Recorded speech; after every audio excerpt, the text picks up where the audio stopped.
भरोसा न हो ऐसी कठिन है बात। कठिन ही नहीं, हमें तो असंभव ही मालूम होगी, क्योंकि ये सूत्र कहता है, गुरु की इन बातों को सुनकर शिष्य ज्ञान को उपलब्ध हो गया। सुनकर उपलब्ध हो गया, हमारे तर्कशील मन को समझ में नहीं पड़ेगा। लेकिन अगर सच में ही सुना हो तो असंभव नहीं। अगर श्रवण किया हो तो असंभव नहीं। क्योंकि हमें श्रवण आता नहीं, इसलिए बात असंभव मालूम पड़ती। सुनकर शिष्य ज्ञान को उपलब्ध हो गया, तो इस बात को थोड़ा हम समझ लें, फिर सूत्र में प्रवेश करें।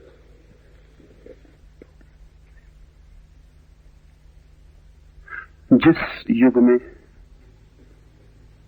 उपनिषद निर्मित हुए, उस युग में और आज के युग में एक बुनियादी फर्क, और इसलिए उपनिषद की घटना आज के लिए अघट मालूम होती। जिन दिनों में उपनिषद जन्मे, निर्मित हुए, उन दिनों मन का आधार थी श्रद्धा। आज मन का आधार है संदेह। उन दिनों श्रद्धा ऐसे ही सहज थी जैसे आज संदेह सहज। मन में एक क्रांतिकारी अंतर हुआ है। विज्ञान के जन्म के साथ ही संदेह प्रतिष्ठित हुआ। क्यों? क्योंकि विज्ञान का जन्म संदेह से हुआ। विज्ञान करता है संदेह। सम्यक संदेह विज्ञान का सूत्र है, राइट डाउट। ठीक से संदेह करेंगे तो ही विज्ञान विकसित होता है। संदेह करते चले जाएंगे तो ही विज्ञान के तथ्य उपलब्ध होते हैं। संदेह विज्ञान के खोज की प्रक्रिया है।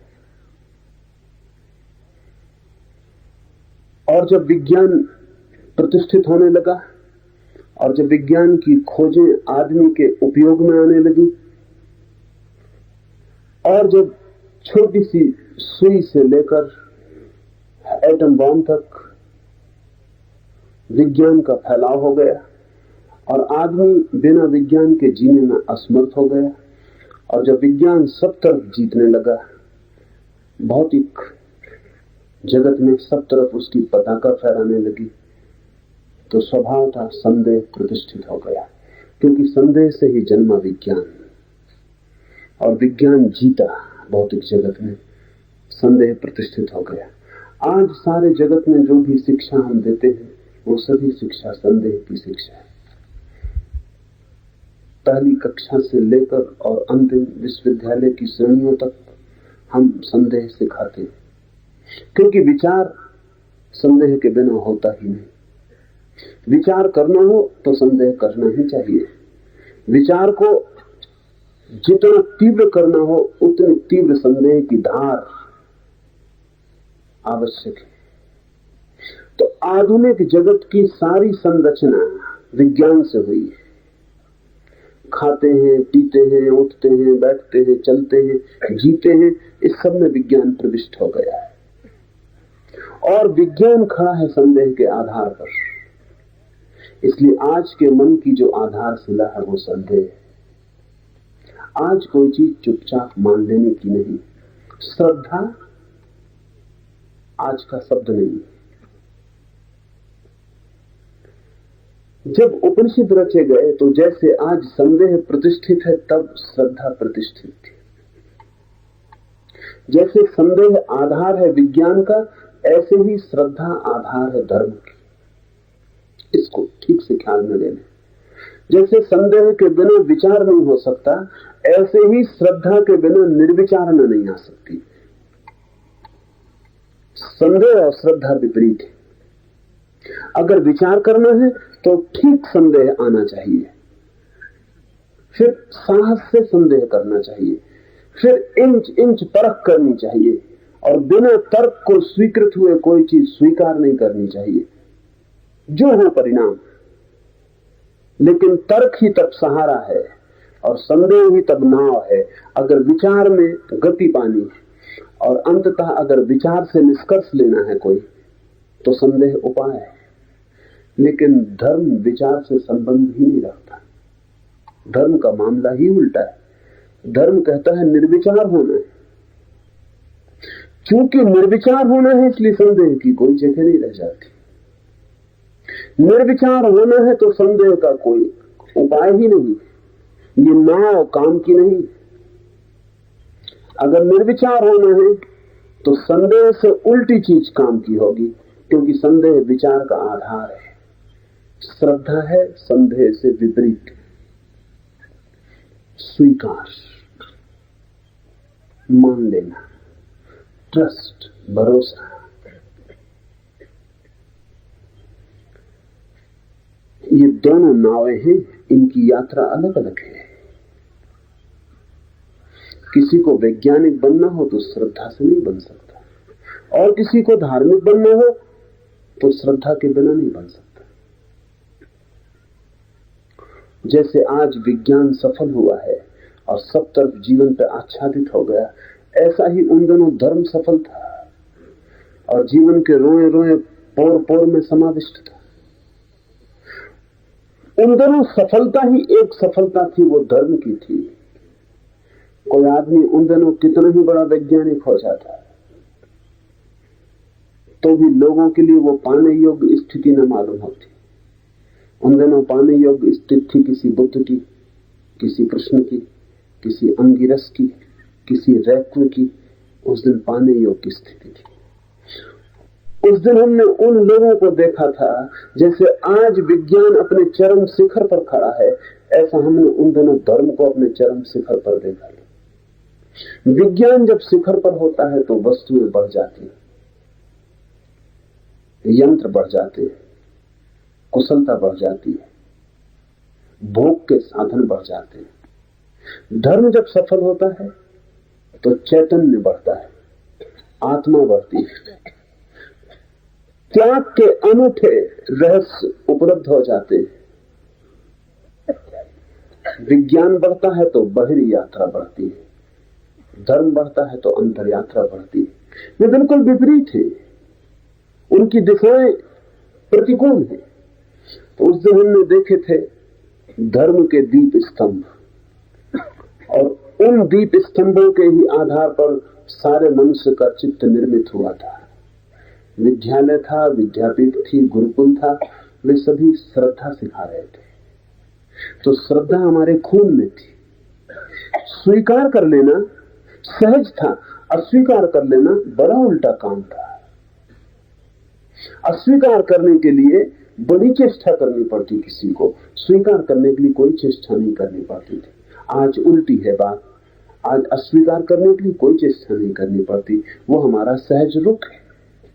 स्वीकार करने के लिए अथक चेष्टा करनी पड़ती, और तब भी भीतर कोई ना कोई कहता चला जाता है कि पता नहीं ठीक हो कि ना ठीक हो, कि पता नहीं धोखा हो, प्रवंचना हो, कि पता नहीं क्योंकि मैंने तो जाना नहीं है, दूसरे किसी ने जाना है, कहां तक सच होगा। विज्ञान जब जीतता है तो संदेह जीतता है। इसीलिए भारत में विज्ञान का जन्म नहीं हो सका, हो नहीं सकता था। जहां श्रद्धा गहन हो वहां विज्ञान की यात्रा हो ही नहीं सकती। इसलिए उपनिषद के दिन अवैज्ञानिक दिन थे, विज्ञान का कोई विकास नहीं था। इसीलिए पश्चिम में आज धर्म का कोई विकास नहीं हो सकता, क्योंकि विज्ञान सफल हो गया है, संदेह जीत गया है। और ये यात्राएं विपरीत है। पूरब ने दिया धर्म क्योंकि पूरब ने मन को आधार दिया श्रद्धा का, पश्चिम ने दिया विज्ञान क्योंकि पश्चिम ने मन को आधार दिया संदेह का। मैं नहीं कहता कि संदेह गलत है, न ही मैं कहता हूं कि संदेह सही, न मैं कहता हूं श्रद्धा सही है और न मैं कहता हूं श्रद्धा गलत है। मेरी बात को ठीक से समझ लें। अगर कोई विज्ञान में श्रद्धा का उपयोग करे तो गलत है, अगर कोई संदेह का धर्म में उपयोग करे तो गलत है, अगर कोई श्रद्धा का धर्म में उपयोग करे तो सही है, और अगर कोई संदेह का विज्ञान में उपयोग करे तो सही है। संदेह की अपनी सामर्थ्य है। पदार्थ को जानने में संदेह की प्रकट सामर्थ्य है, स्वयं को जानने में संदेह नपुंसक है। श्रद्धा की कोई सामर्थ्य पदार्थ को जानने की नहीं, लेकिन स्वयं को जानने की सामर्थ्य केवल श्रद्धा की। और जब हम एक उपाय का उसके जगत से विपरीत जगत में उपाय करते हैं तो हम मुश्किल में पड़ जाते हैं। कोई आवश्यकता नहीं है। जब मुझे घर के बाहर जाना है तो मुझे मेरा मुंह घर के बाहर की तरफ रखना पड़ता है और पीठ घर की तरफ करनी पड़ती है।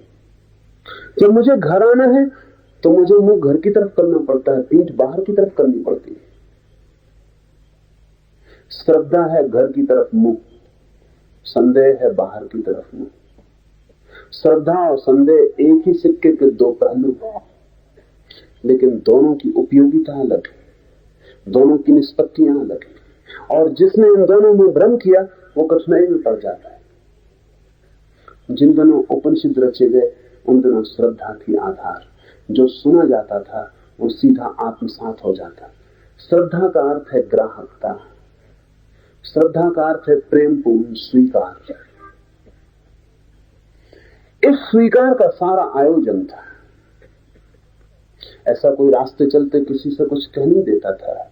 गुरु के पास वर्षों बैठना पड़ता था, गुरु को वर्षों तक पीना पड़ता था, गुरु के साथ वर्षों तक जीना पड़ता था। धीरे धीरे गुरु की श्वास की गति शिष्य की भी श्वास की गति हो जाती थी। धीरे धीरे गुरु का उठना बैठना शिष्य का भी उठना बैठना हो जाता था। धीरे धीरे दोनों के बीच एक तालमेल, एक अंतर सामंजस्य निर्मित हो जाता था। और तब शिष्य जानता था अपने अंतरतम से कि गुरु सत्य है। यह पहचान धीरे धीरे होती थी। ये पहचान किसी को रास्ते में पकड़ कर पूछ लेने की नहीं थी कि क्या ब्रह्म है।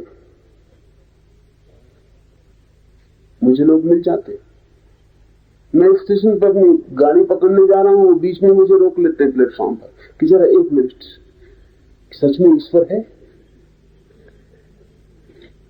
वो क्या कह रहे हैं? जैसे कि ईश्वर है या नहीं ऐसा कोई उत्तर दिया जा सकता है, जैसे कि इस उत्तर को पाने के लिए किसी तैयारी की कोई भी जरूरत नहीं। जैसे ये उत्तर कोई रोजमर्रा दैनिक काम की चीज है कि किसी दुकानदार से पूछ रहे हैं कि सिगरेट का पैकेट है। ईश्वर है, इसे पूछने के लिए वर्षों प्रतीक्षा चाहिए, इसे पूछने की योग्यता चाहिए, इसे पूछने की पात्रता चाहिए, इसे पूछने के योग्य मन निर्मित होना चाहिए कि जब उत्तर मिले तो मैं उस उत्तर को सुन पाऊं, समझ पाऊं। ये उन दिनों की घटना है जब कोई साधक गुरु के पास वर्षों बैठता था, सिर्फ बैठता था, देखता था गुरु को। कुछ गुरु बोलता तो सुनता था, पूछता नहीं था। पूछता तो तभी था जब उसे लगता कि अब गुरु से एक तालमेल बन गया, एक अंतर संबंध निर्मित हुआ, एक सेतु निर्मित हो गया है। और अब गुरु जो भी कहेगा वो मेरे कान तक नहीं रुक जाएगा, मेरे हृदय तक उतर जाएगा। जब तक गुरु के हृदय से हृदय का जोड़ न बन जाए तब तक कोई बात कहने का अर्थ नहीं। ऐसे क्षण में कहा गया होगा ये उपनिषद। इसलिए सूत्र कहता है कि गुरु की इन बातों को सुनकर शिष्य ज्ञान को उपलब्ध हो गया। सुनकर, साधा कुछ भी नहीं। यहां कहीं भी बात नहीं आई कि शिष्य ने साधा। सुनकर, सुनना भी साधना हो सकती है। साथ होना भी साधना हो सकती है,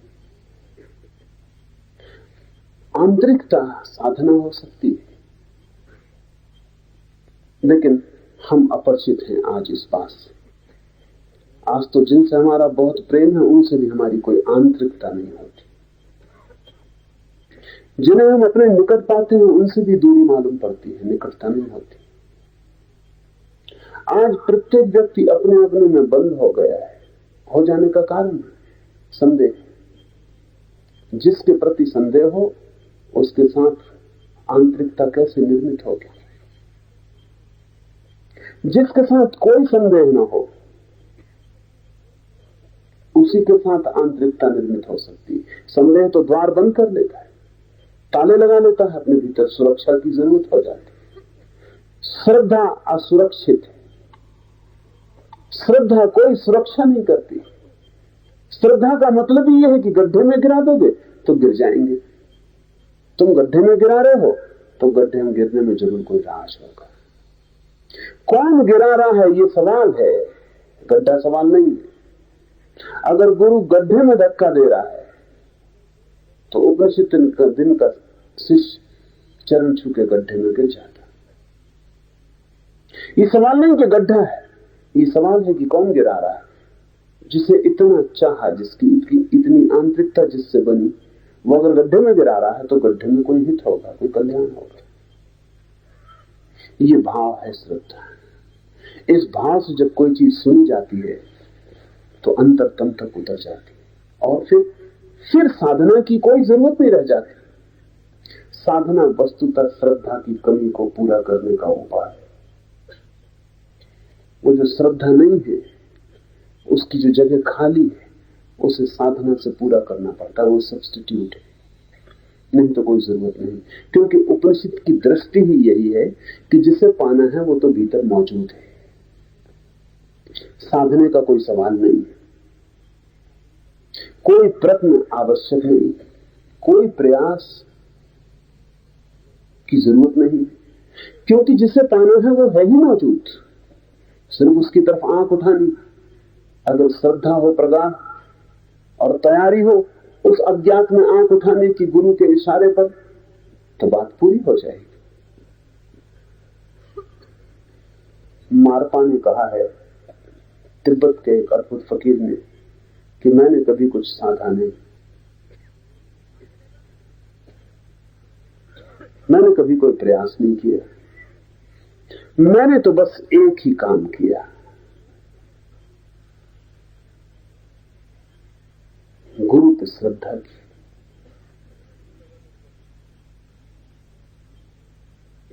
बड़ी मजेदार घटना है मारपा की। मारपा जब गुरु के पास आया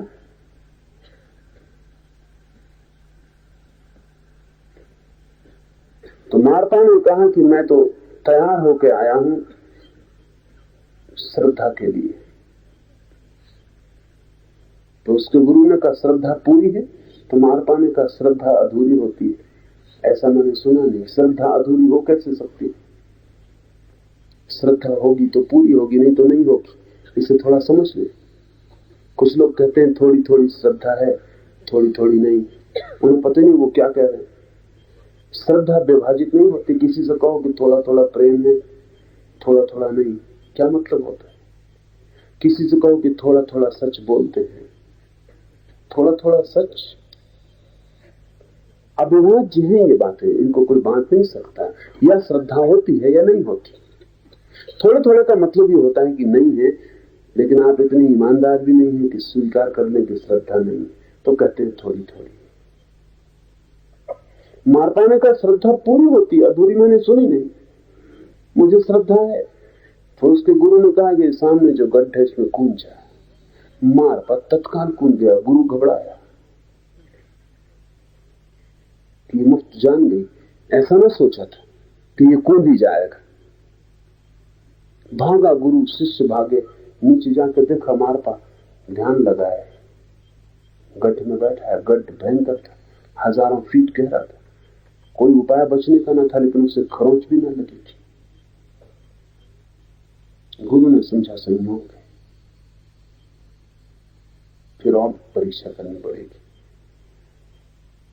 घर में आग लगी थी, गांव भर गांव घर की तरफ दौड़ रहा था। मारपा को लेकर गुरु भी गया और उसने कहा कि इस आग में प्रवेश कर जा।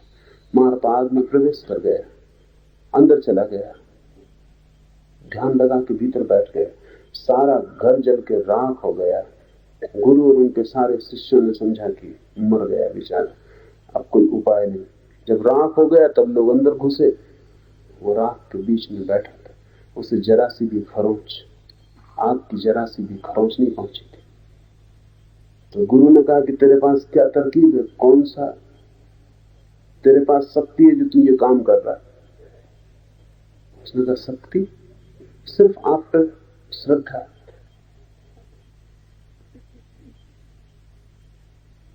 गुरु ने उसे पानी पे चलने को कहा, वो पानी पे चल गया है। तब तो गुरु ने सोचा कि जब मेरे नाम से मारपा ऐसे चमत्कार कर रहा है तो मैं क्या नहीं कर सकता। लेकिन गुरु चला और पानी में डूब गया।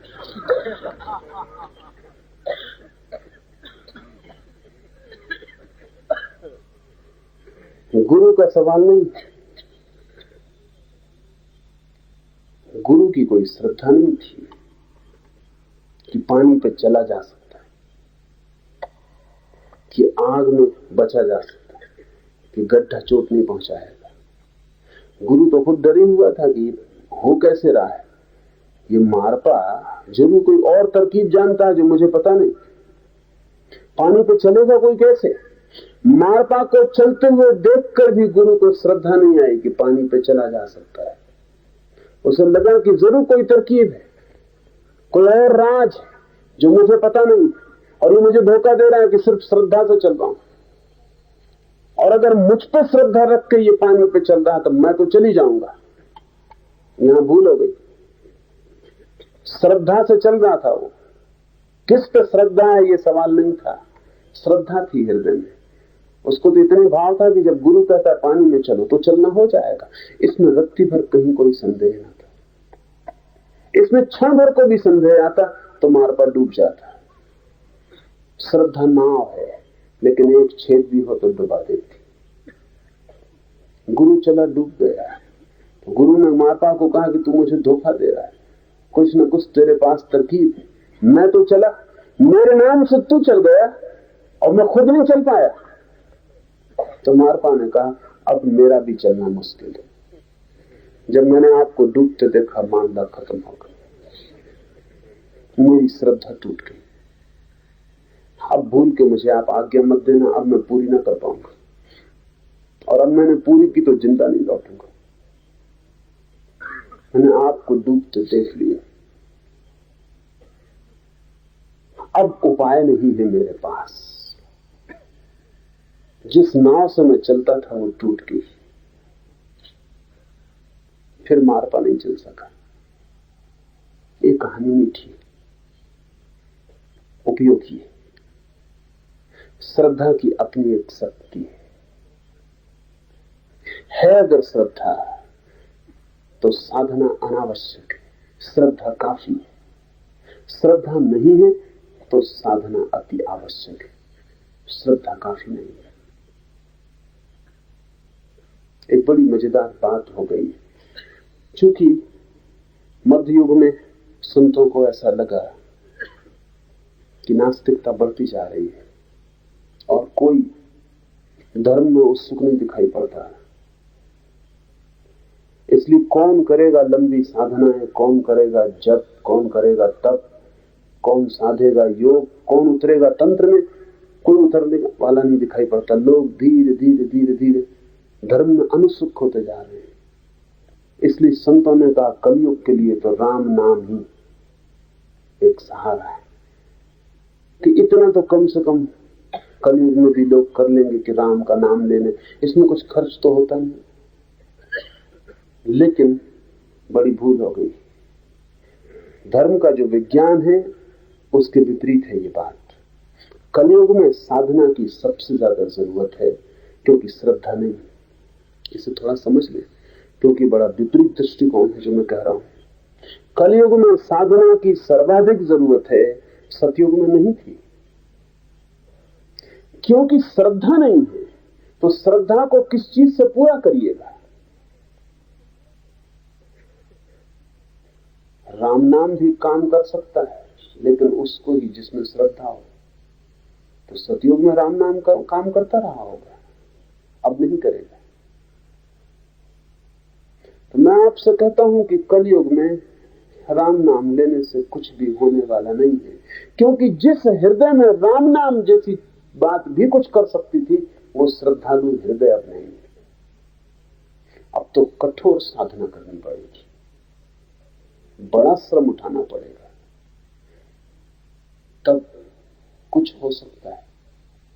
क्यों? क्योंकि श्रद्धा की कमी किस चीज से पूरी होगी? श्रद्धा का मतलब होता है दूसरे पर भरोसा, गुरु पर, परमात्मा पर, किसी पर। श्रद्धा का मतलब होता है दूसरे पर इतना प्रगाढ़ भरोसा कि वो जो कह दे हो जाए। जब श्रद्धा ना हो तो अपने पर ही भरोसा रह जाता है। साधना है अपने पर भरोसा, किसी और के सहारे कुछ ना होगा, हम खुद ही मेहनत करेंगे। कलयुग में कठोर साधना की जरूरत है। राम नाम से कुछ भी कलयुग में नहीं होने वाला। सतयुग में होता था, नाम से भी हो जाता था, बहाने थे, कोई भी काम कर जाता था, आदमी तो तैयार ही था, भाव उसका गहरा था, जरा सी चिंगारी बारूद तैयार थी, आग लग जाती थी भीतर। अब वो श्रद्धा की बारूद ही नहीं कि राम की जरा सी चिंगारी भी भीतर पड़ जाए तो आग लग जाए। अब तो भीतर पानी भरा हुआ है संदेह का। चिंगारी क्या, बड़े से बड़ा बम भी फेंको वो भीतर ठंडा हो जाता, वो वहां पड़ता है अंदर पानी में, शांत होकर बैठ जाता। ये सूत्र समझने जैसा है। गुरु के इस उपदेश को सुनकर शिष्य ज्ञान को उपलब्ध हुआ और कहने लगा, जो गुरु ने कहा था वो उसे दिखाई पड़ने लगा। जो गुरु ने कहा था वो उसने सुना ही नहीं, वो उसका अनुभव बनने लगा। जो गुरु ने कहा था उस पर उसने सोचा नहीं, विचारा नहीं, वो उसका प्रत्यक्षीकरण होने लगा। कहने लगा, जगत को मैंने अभी अभी देखा था, कहां गया? सुनी ये बात कि जगत मिथ्या है,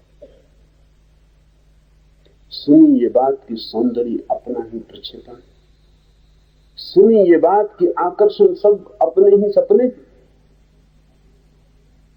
अगर सच में सुना तो तत्काल लगेगा कि वो जो सपने में देख रहा था अब तक वो कहां गए, वो टूट जाएंगे।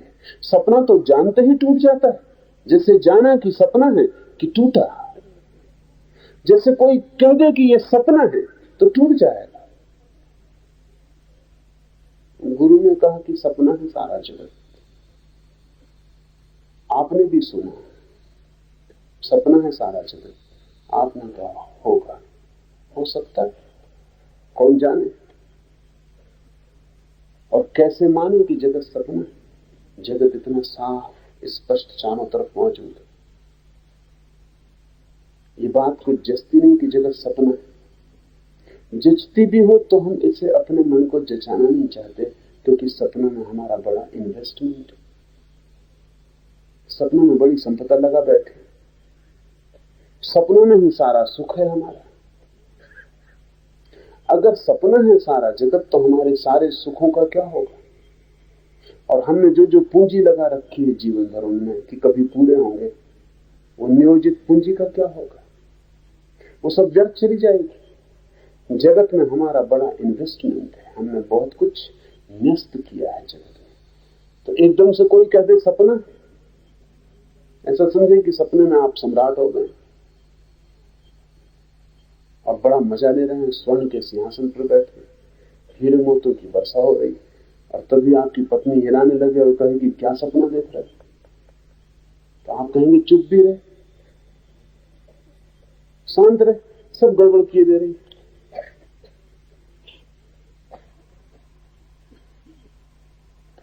बामुश्किल तो ऐसा सपना देखने को मिला था, उसे तोड़ना कठिन मालूम पड़ता है। हम सब सपने देख रहे हैं, गुरु कहता है ये सब सपना है, ये सब माया है। कौन इस बात को मानने को राजी होगा? वही जो अपने सुखों और दुखों को, अपने लोभ को, मोह को एक तरफ हटाकर इस सत्य को देखे कि क्या ये सच है? क्या सचमुच ही ये जगत इंद्रधनुष जैसा है कि पास जाओ तो खो जाता है, सिर्फ दूर से दिखाई पड़ता है, बहुत रंगीन, जैसे तितलियों के सब रंग चुरा लिए, जैसे सब फूल उड़कर इंद्रधनुष बन गए, और पास जाओ तो कुछ भी नहीं। अगर मुट्ठी में बांधो तो कुछ पानी की बूंदें भर हाथ लगती, जिनमें न कोई रंग होता है, न कोई रूप होता है। शिष्य ने ये सुना और कहने लगा, जगत को मैंने अभी अभी देखा था, सुनने के पहले देखा था, गुरु से मिलने के पहले देखा था, खूब भर के देखा था आंख, और देखने का बड़ा मन बना था कि और देखता रहूं, देखता रहूं। अभी अभी सब कुछ था, वह कहां गया? ये वक्तव्य बड़ा गहरा है। इससे कह रहा है कि तुमने क्या किया, कि जैसे कोई सपने को तोड़ दे, ऐसा तुमने तोड़ दिया। वो कहां गया जगत जो मैंने अभी अभी देखा था, जो मैं अब तक मानता था कि था, जो अब तक मैं जानता था कि है, आज अचानक मेरे हाथ से छूट गया और मैं खाली हो गया। किसने उसे छीन लिया मुझसे? इसमें पीड़ा भी है उसके छिन जाने की, इसमें बोझ भी है कि अब वो दोबारा मिल ना सकेगा, इसमें समझ भी है एक घटना घट गई है, और वह किसमें लय हो गया। बड़ा आश्चर्य है कि वह नहीं, निश्चित ही इससे बड़ा आश्चर्य और क्या होगा कि जिसे हमने जाना था कि है, जिसे हम जी रहे थे, जिसमें हम संलग्न थे, और जिसमें हमने सारे की सारे सुख संजोए थे, स्वर्ग बसाए थे, सब अचानक तिरोहित हो गया। बड़ा आश्चर्य है कि क्या वह नहीं है? अभी भी बीच में खड़ा हुआ है शिष्य, उस तरफ जो जगत था खो गया है, अभी नए पर पकड़ नहीं बैठी। जैसे अचानक अंधेरे से प्रकाश हो जाए तो अंधेरा तो खो जाता है, लेकिन प्रकाश पर आंख नहीं बैठती, आंख झपकती। जिस जगत को जन्मों जन्मों तक जाना हो, अगर वो एक झलक में विलीन हो जाए तो जगत तो खो जाता है, ब्रह्म का दर्शन नहीं होता। थोड़ा वक्त लगेगा, थोड़ा आंखों को राजी होना पड़ेगा। अंधेरे की देखने की आदत प्रकाश को देखने में थोड़ी सी बाधा लाएगी, आंखें चौंधिया जाएंगी।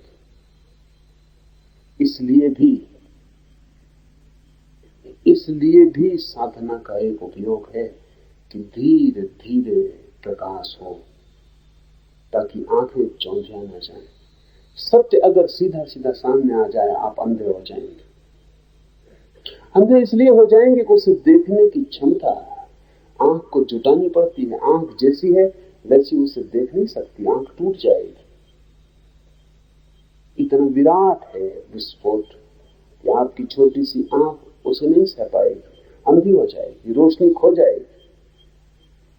सूरज के पास जैसे पहुंच जाए तो जो हालत हो जाए वो हालत हो जाएगी। तो शिष्य को दिखाई तो पड़ रहा है कि जो मैं मानता था कि है वो खो गया, अभी वो नहीं दिखाई पड़ रहा है जो उसकी जगह अब दिखाई पड़ेगा। बड़ा आश्चर्य है, इतनी बड़ी भूल भी हो सकती थी क्या? इतनी बड़ी भ्रांति भी संभव थी क्या कि पूरा जीवन स्वप्न हो? हमें भी लगेगा कि अगर किसी दिन ऐसा हो जाए तो इससे बड़ा आश्चर्य और कुछ भी नहीं हो सकता। ये होता है, ये होता है, बहुत बार हुआ है, बहुत लोगों को हुआ है। इस युग में ये घटनाएं कम होती चली गई हैं। कई कारण हैं। एक कारण कारण आश्चर्य की कमी भी है। आश्चर्यचकित होने की क्षमता भी हमारी कम हो गई है। उसका भी कारण विज्ञान ने बहुत बहुत से रहस्य हमें दे दिए, और जब कोई रहस्य जान लिया जाता है तो रहस्य ही कम नहीं होता, हमारी आश्चर्य की क्षमता भी कम हो जाती है। बच्चे आश्चर्य से भरे होते हैं, हर चीज में उन्हें चमत्कार मालूम पड़ता है, और हम उन्हें डांट डपट के बिठा देते हैं कि शांत भी रहो, कोई इसमें बड़ा आश्चर्य नहीं है।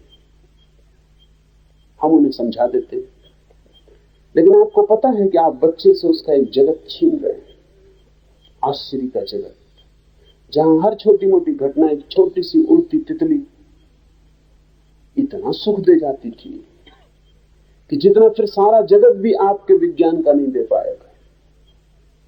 कि एक छोटा सा खिलता फूल की आकाश से टूटा हुआ एक छोटा सा उल्का, एक छोटा सा उल्का पात कि गिरता हुआ तारा एक बच्चे को इतने पुलक से भर जाता था कि फिर सारे जगत की संपदा उसे दे दी जाए और सारे तारों का उसे मालिक बना दिया जाए तो भी वो पुलक फिर वापस नहीं आएगी।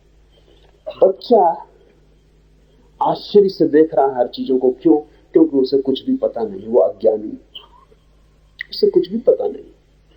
क्योंकि पता नहीं है कुछ भी, इसलिए हर चीज आश्चर्य से भरती है। विज्ञान ने आज बहुत सी बातें पता कर दी, आपको लगता है ये भी मालूम है, ये भी मालूम, ये भी मालूम। आश्चर्य क्षमता कम हो गई।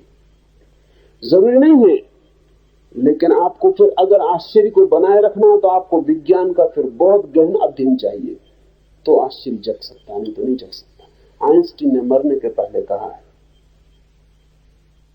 कि मैं एक रहस्यवादी की तरह मर रहा हूं, लाइक ए मिस्टिक। मैंने सोचा था कि जगत के सारे रहस्यों को खोल लूंगा, लेकिन रहस्य खोले जरूर, पर हर रहस्य के खुलने के बाद और बड़े रहस्य खड़े हो गए। जैसे जादूगर एक डब्बे से दूसरा डब्बा निकालता है, फिर तीसरा डब्बा निकालता है और निकालता चला जाता है। ऐसे ही रहस्य के भीतर रहस्य, लेकिन उन रहस्यों को जानने के लिए अब बहुत डब्बों के पार जाना पड़ेगा। आइंस्टीन जैसी कोई प्रतिभा सब डब्बों के पार होकर जब देखती तो पाती रहस्य कम नहीं हुए।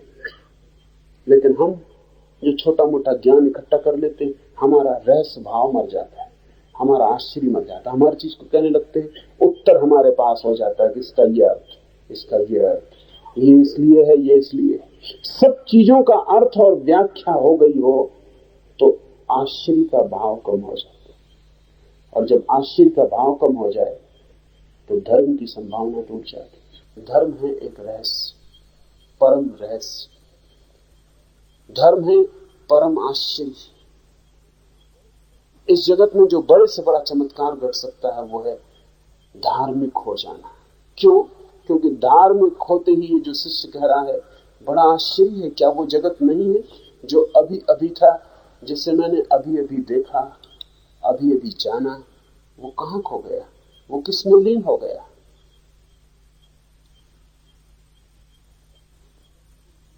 लेकिन तत्क्षण दूसरी पंक्ति आप देखते,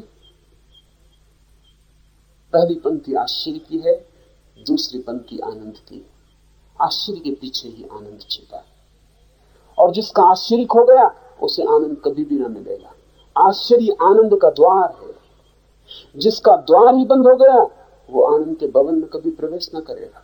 दूसरी पंक्ति तत्काल है, अखंड आनंद रूप अमृत से भरे इस ब्रह्म रूप महासागर में अब मुझे क्या त्याग करना, क्या लेना, अन्य क्या है, विलक्षण क्या है?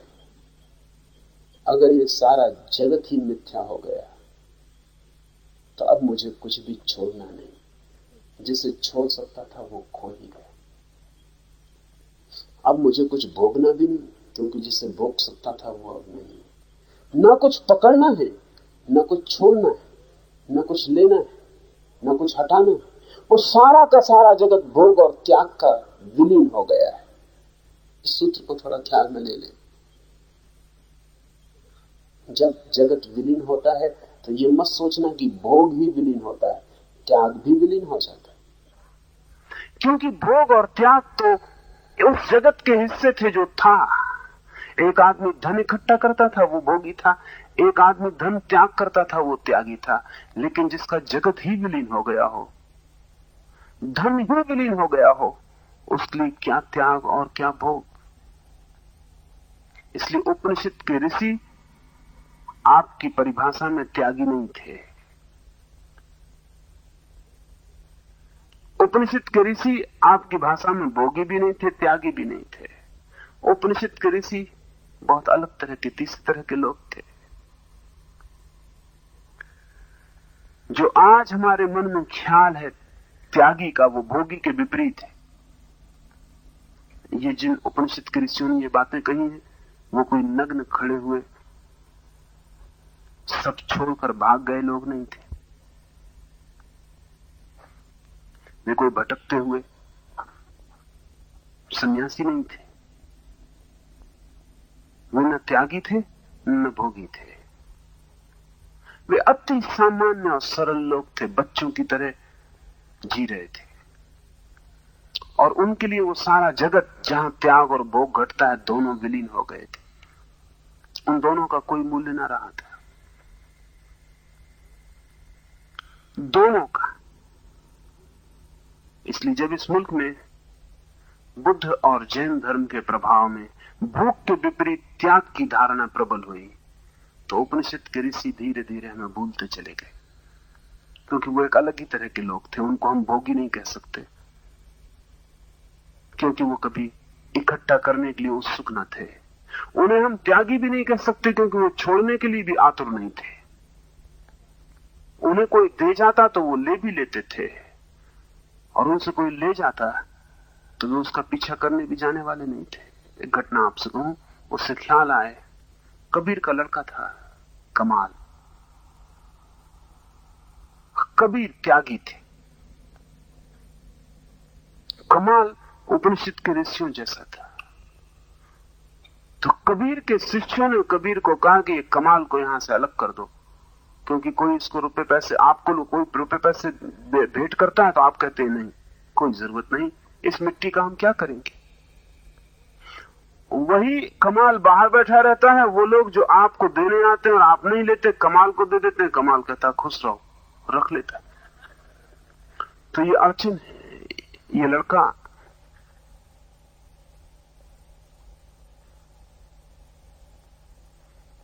पता नहीं कबीर ने ये वचन रचा कि मैं मानता हूं कबीर ने नहीं रचा होगा, उनके किसी मानने वालों ने जो कमाल से परिचित रहे होंगे रचा होगा। रचा है वचन, उपजा वंश कबीर का, उपजा बूढ़ा वंश कबीर का, उपजा पूत कमाल। सारा वंश खराब कर दिया कबीर का इसने। एक कमाल जो पूत पैदा हो गए, सपूत सब खराब कर दिया। तो कबीर ने कमाल को कहा कि ये लोग ऐसा सोचते हैं, तेरा क्या ख्याल। कमाल ने कहा तो हम यहां न रह के दूसरे झोपड़े में रहने लगते। कमाल दूसरे झोपड़े में चला गया। काशी के नरेश को खबर मिली। काशी के नरेश को ऐसा नहीं लगता था कि कमाल भोगी है, त्यागी नहीं है, ये तो जाहिर था। भोगी है ऐसा नरेश को शक नहीं था। फिर उसने कहा फिर भी जांच कर लेनी चाहिए। तो नरेश एक बहुमूल्य हीरा लेकर आया, उसने कमाल को भेंट किया। तो कमाल ने कहा कि अरे क्या पत्थर भेंट करने लाए, न खा सकते न पी सकते। तो सम्राट ने सोचा कि लोग तो मुझसे कहते हैं कि वो कुछ भी दो तो रख लेता है, और मैं हीरा लाया हूं, लाखों का है, और वो कहता क्या पत्थर ले आए। तो बात लोगों की ठीक नहीं जचती। तो सम्राट सोच के कि कमाल नहीं लेता है, उठा के वापस रखने लगा। तो कमाल ने कहा अरे बड़े पागल हो, एक तो पत्थर का बोझ यहां तक ढोया, अब क्या वापस भी ले जाओ, रख दो। तब तो सम्राट को बड़ा शक हो गया कि आदमी तो कुछ गड़बड़। देखिए हमारा मन कैसा है। तर्क युक्त तो यही है जो कमाल ने किया कि जब पत्थर ही है तो यहां तक ढोया, ये मुसीबत झेली, अब वापस ढोगे, छोड़ भी दो।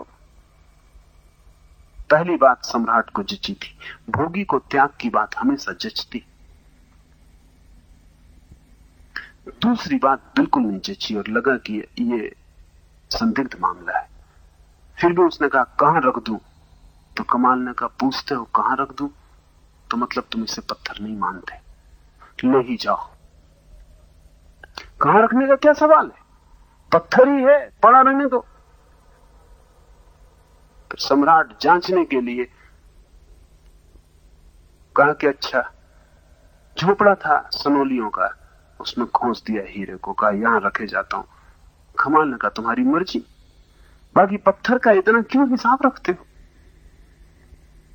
महीने भर बाद सम्राट वापस लौटा। उसे पक्का था कि वो दूसरे दिन ही हीरा बिक गया होगा या छिपा दिया गया होगा। महीने भर बाद आया, कमाल से पूछने लगा कि हीरा रख गया था महीने भर पहले। कमाल ने कहा कि मैंने तभी कहा था पत्थर है, अब तो मुझे झंझट में डालोगे। कहां रख गए थे तुम? पता नहीं कोई ले गया हो।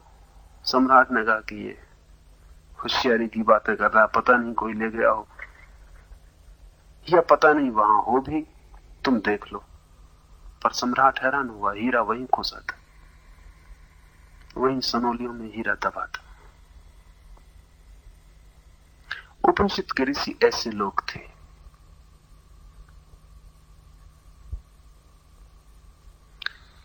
न भोग में कोई अर्थ था, न त्याग में कोई अर्थ था। त्याग में सब अर्थ भोग के कारण ही है, इसलिए भोगी को त्यागी खूब जचता है।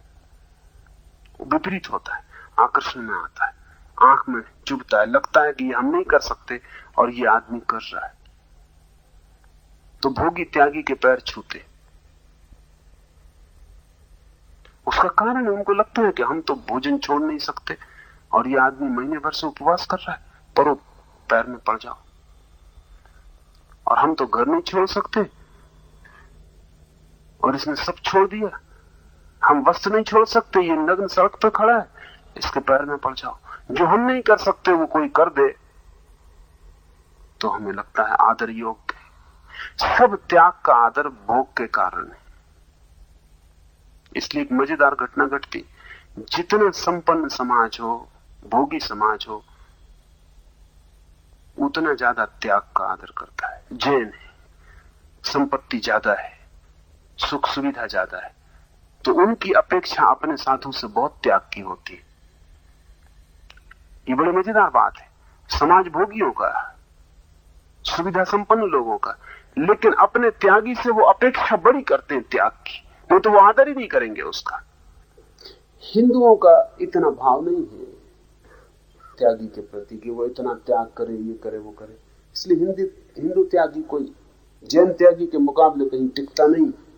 पर उसका कुल कारण इतना है कि हिंदू समाज की दृष्टि से कोई बड़ा संपन्न समाज नहीं, बड़ा दरिद्र वर्ग है। बहुत दरिद्र वर्ग बहुत आशा नहीं बांधता त्याग की अपने सन्यासी से। तो जितना संपन्न समाज होगा उतना ज्यादा त्याग का मापदंड बड़ा होगा उसके पास, तभी वो मानेगा कि हां अब कुछ किया, कुछ छोड़ा। हम अपने मन से तौलते हैं। उपनिषद कहते हैं जब तक त्याग का मूल्य है तब तक समझना भोग का भी मूल्य है। जब तक त्याग के प्रति मन में आदर है तब तक समझना भोग के प्रति लगाव। उसी लगाव का प्रतिफलन है आदर्श। उपनिषद के ऋषि कहते हैं ये पूरा जगत त्याग और भोग दोनों ही खो जाते हैं। जागे हुए पुरुष के, होश में आ गई चेतना के, दोनों ही बातें खो जाती हैं। उस शिष्य कहता है क्या करूं त्याग, क्या पाऊं, क्या छोड़ूं, अखंड आनंद के सागर में मैं डूब गया। तत्क्षण वो जगत खोया नहीं कि एक नया अमृत का जगत मिला नहीं। युगपथ उसी क्षण हो जाती है घटना, देखने में चाहे थोड़ी देर लग जाए। यही मैं कुछ देखता भी नहीं, कुछ सुनता भी नहीं, कुछ जानता भी नहीं, और ये जो अमृत का अखंड सागर जिसमें मैं डूब कर खड़ा हो गया हूं, यहां मैं कुछ देखता भी नहीं, मुझे कुछ दिखाई नहीं पड़ता,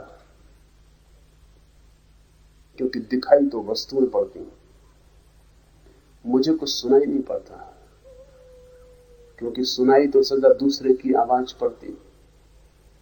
मैं कुछ जानता भी नहीं, क्योंकि ज्ञान भी और का ही ज्ञान है, जानकारी और की ही जानकारी।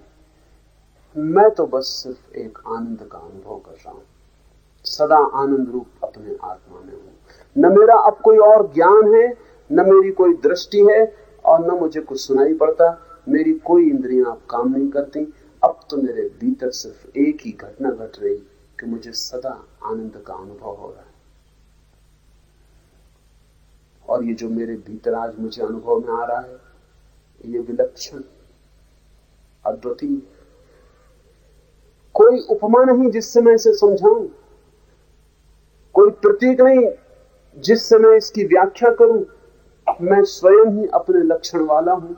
मैं असंग हूं, शरीर रहित हूं, बिना चिन्ह वाला हूं।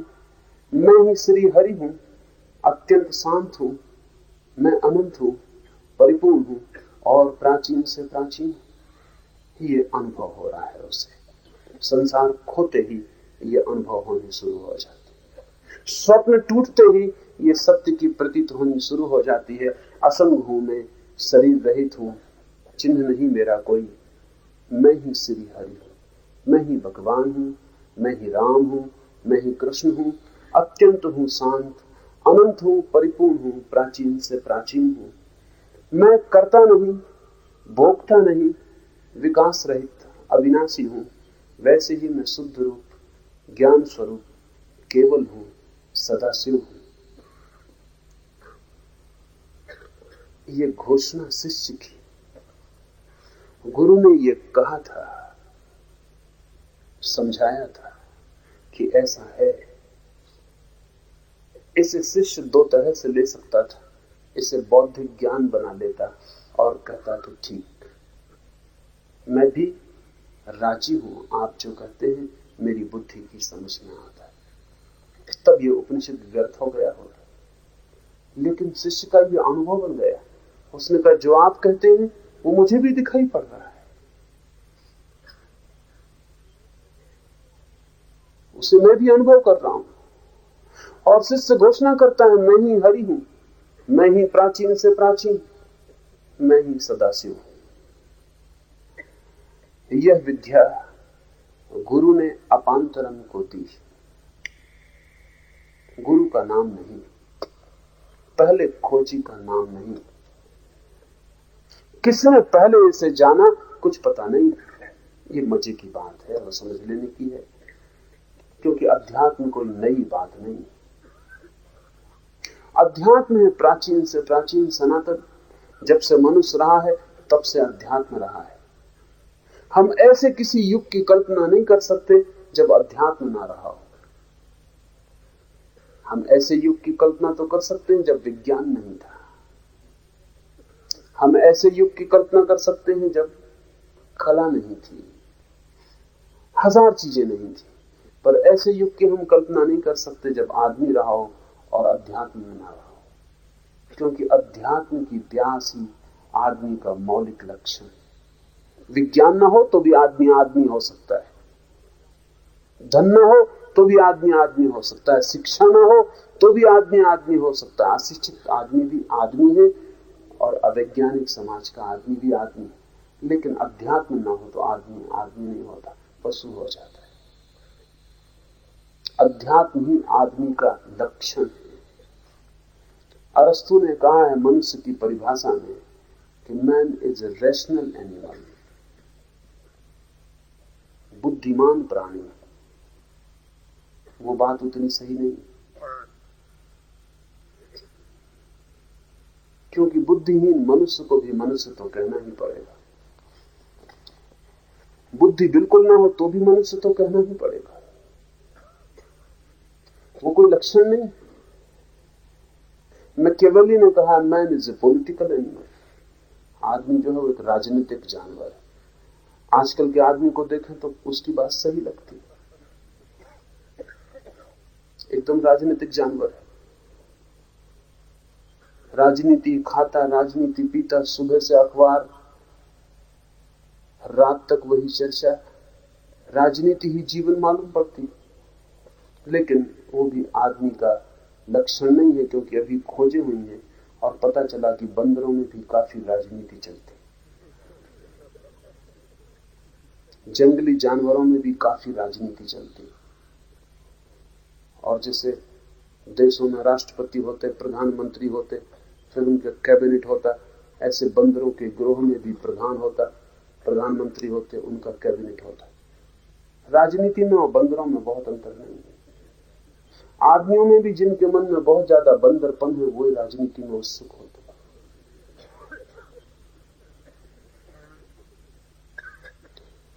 लेकिन आदमी आध्यात्मिक प्राणी है, वो उसकी वास्तविक लक्षण है। तो किसने सबसे पहले ये विद्या खोजी, उसका कोई नाम नहीं दिया है। ये बहुत अच्छा किया। उसका मतलब हुआ कि इतनी इतनी पुरानी है, इतनी इतनी सनातन है कि पहले आदमी का कोई पता नहीं। तो पहले आदमी के लिए तो सिर्फ कहा है, गुरु ने अपांतरम को दी।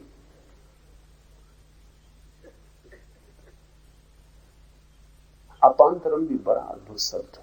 इसका मतलब है नाम मात्र के शिष्य को। गुरु ने नाम मात्र के शिष्य को दी।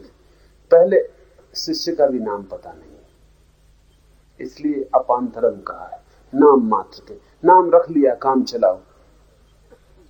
पहले गुरु का भी कोई पता नहीं, किसने इसको जाना, और पहले किसने इसे सुना, उसका भी कोई पता नहीं।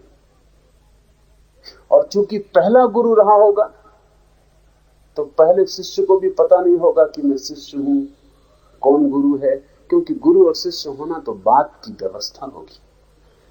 पहले गुरु ने जब जाना होगा, तो उसके पास जो आ गया होगा वो नाम मात्र का शिष्य, हम कहते हैं कि शिष्य था, उसको तो पता भी नहीं रहा होगा।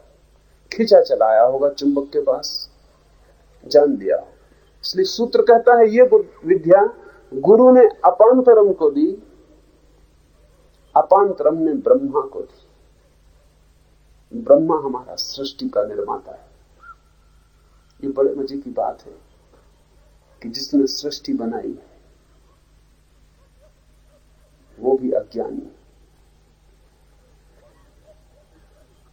उसको भी विद्या लेनी पड़ी। यहां हिंदू विचार की गहराइयों का अंदाज लगाना मुश्किल हो जाता है। हम ब्रह्मा को मानते हैं सृष्टा, बनाने वाला, लेकिन उसको भी हम ज्ञान नहीं मानते हैं, क्योंकि अगर ज्ञानी होता तो स्वप्न के संसार को बनाता नहीं, निर्मित नहीं करता। अगर संसार स्वप्न है तो उसका सृष्टा ज्ञान नहीं हो सकता।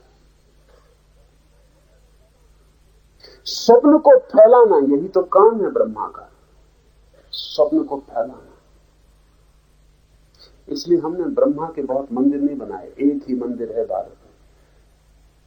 बनाना सबसे ज्यादा चाहिए, क्योंकि जिसने संसार बनाया उसके सबसे ज्यादा मंदिर होना चाहिए।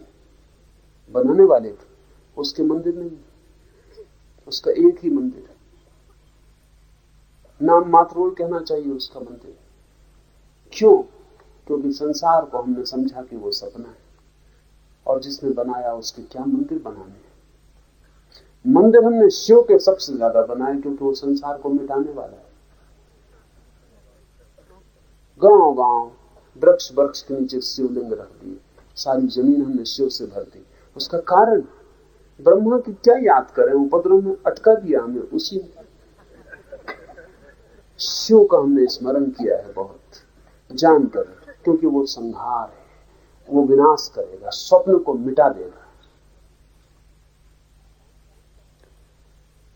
अपांतरम ने ब्रह्मा को दी,